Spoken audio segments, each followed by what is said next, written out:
when you throw a splitter that relies on seam shifted weight, which I do. So yeah, when I'm here in Japan, I don't throw my two seam very often. Well, what matters is what the hitter sees and how the ball, and can you make the ball do something different than what the hitter's eyes tell them it's going to do?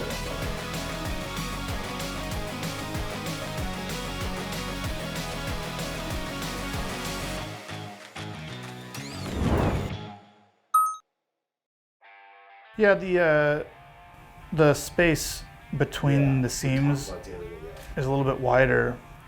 So on the big league ball, this is more of a circle on the big league ball because this part cuts in a little bit more, right? And on the Japanese ball, it's more of a square. Like these seams are like pretty square here. So the four seam will actually get more lift to it. But for balls that rely on seam shift wake, when you need to spin the ball and have this be a circle on the top of the ball to create the downward effect, it's a little bit different in how you can get the seam shift effect, which is why the two seams don't dart quite as much here and why the splitters don't dive quite as much when you throw a splitter that relies on seam shifted wake, which I do. So yeah, when I'm here in Japan, I don't throw my two seam very often, and my splitter's not quite as good as it is with a major league ball. But my four seam's better, my curveball's better, sweeper's better. So there's different positives and negatives to it, you know. I'm trying to figure it out. It was better my second outing than it was my first. So I'm trying to conceptualize what the change was and study it. I'm not sure I fully understand it yet, but I'll get there. It's still a good pitch. You can do both from the same angle. Yeah. You know, it's a little harder, like if your arm is directly over the top, it's a little harder to make balls go left and right. But it's easier. Yeah, it's easier to make them go up and down. If you're all the way here, it's basically impossible to make balls go up, but you can get lateral movement. So, but I'm more like in the middle of them, so I can make a ball go a little bit, yeah. Some of it's angle, some of it's like the amount of gyro spin, some of it's finger pressure. Okay. But from here, like I can do this for a four seam and a curveball. This is my normal. And then I can do this for a two seam sweeper or splitter. But you can't really see the difference between this and that at high speed. So you generally have about 3 balls width of a circle. So if you draw a circle, like that's 3 balls width of radius, as long as your hand is passing through that circle in some way, like the hitter can't perceive the difference. So yeah, I cheated a little bit and like my arm angle drops a little bit for the sweeper to get a little bit more sweep, and it rises a little bit for the curveball to get a little bit more depth, but the hitter can't perceive the difference. So yeah, I just shift a little bit with the arm angle to get the movement that I want. Well, what matters is what the hitter sees and how the ball, and can you make the ball do something different than what the hitter's eyes tell them it's going to do?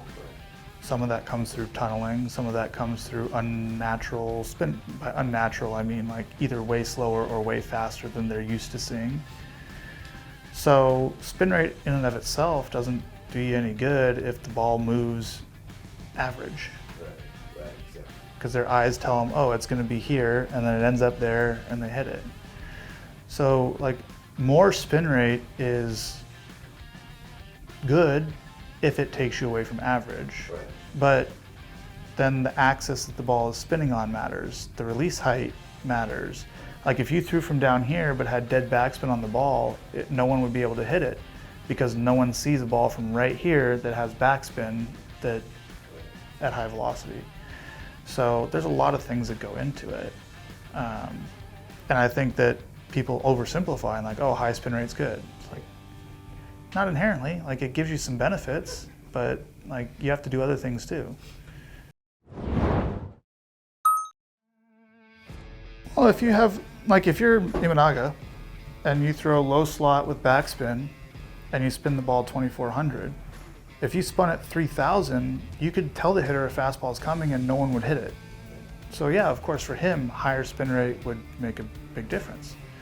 But if you're someone like, I don't know, if you cut your fastball, I don't know of an example, Hiroki Sasaki. Like Roki throws a 2,000, 2,100 spin rate fastball at 98. It has dead average movement. Exactly. Like, it's probably better for him to try to go less spin rate on the fastball and sink it at 100 and be more like a Blake Trinan type of profile. Because he's not only going to have to fix the fastball efficiency, he's going to have to fix the axis, and he's going to have to fix the spin rate to try to get it to be like a risey fastball. There's a lot of things he has to fix. Like, he might just lean into, cut it a little bit, seam shift it, and sink it. And now if he was throwing 100 or 98 mile an hour fastball with 2 inches of vertical at 1,800 spin, like probably an elite fastball. Yes, 2 works. Yeah, so it's just easier to get to that than it would be to get to like high spin vert. But if everyone's like, oh, it just has to be 4-seam and it has to be high spin, then like you lose a lot of, eventually that's not going to work. But also the incentives aren't aligned right for athletes to stay healthy. Like the athletes want to stay healthy, but really what they want is they want to make it to the big leagues. They want to get a payday. The only way to do that is to throw hard and develop stuff, nasty stuff, very early on. The teams don't really care about keeping athletes healthy because they're like, oh, athletes are going to break anyway. It's just the nature of the game. But we can also go get any number of guys from AA or AAA and just call them up as a reliever because they can, over a short time span, 2-3 months, they can be good. And then when they're bad or they get hurt, there's just another one coming. And starting pitching is going away because it doesn't make sense statistically to have the same pitcher face the order the 3rd time through. So really what you're shifting towards is a bunch of short or like kind of long guys that have really good stuff. You're gonna have 2 pitchers, one that goes the 1st time through the order, one that goes the 2nd time through the order, and then you're gonna have relievers. So every pitching staff, instead of being 5 starters and 8 relievers, is gonna become 2 or 3 ace level starters. Your Yamamoto's, Glasnow, well, Glasnow gets hurt a lot, but Yamamoto and like your Verlanders and Scherzers, they're at the end of their career, but those types of guys. And those will be the first 2 slots or 3 slots in the rotation. And then you're gonna have 10 relievers. You'll have 4 back-end relievers, your 6th, 7th, 8th, 9th inning guys, and then you're gonna have 6 guys that every 2 or 3 days, they go 3 innings. And that's what the game is gonna shift to. So if you only have to do that, then why put an emphasis on trying to keep players healthy as a team when you're just gonna revolve those guys through? Because it makes sense financially too, because those guys, there's no system set up arbitration-wise to pay those guys. So those guys that are going 3 innings as an opener or 3 innings as a middle relief guy, you can limit their salary, you can use the option system to send them up and down and back and forth, and you basically end up paying 2 starting pitchers, high value, and the rest of your staff you have on league minimum. Maybe you pay your closer or your 8th inning guy a couple million a year because they're good, but they have to make it all the way through to free agency to get that type of money. So it limits all your starting staff. You can spend, if you pay $30 million to 2 pitchers, you can probably get away with like $38 million, maybe $40 million for your entire starting staff, which frees up $120 million to go spend on hitters, which are harder to develop anyway, because hitters are more of it's a defensive position. They're not controlling the action. So as a team, if the team is not incentivized to keep the players healthy, then and the players incentivized just to get to the big leagues as quick as possible, because now if you're 25 years old, you get released because you're old.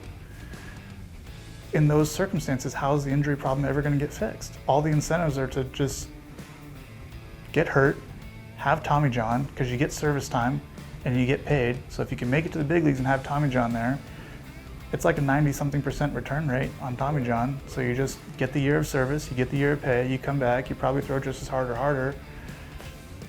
What's the incentive to stay healthy?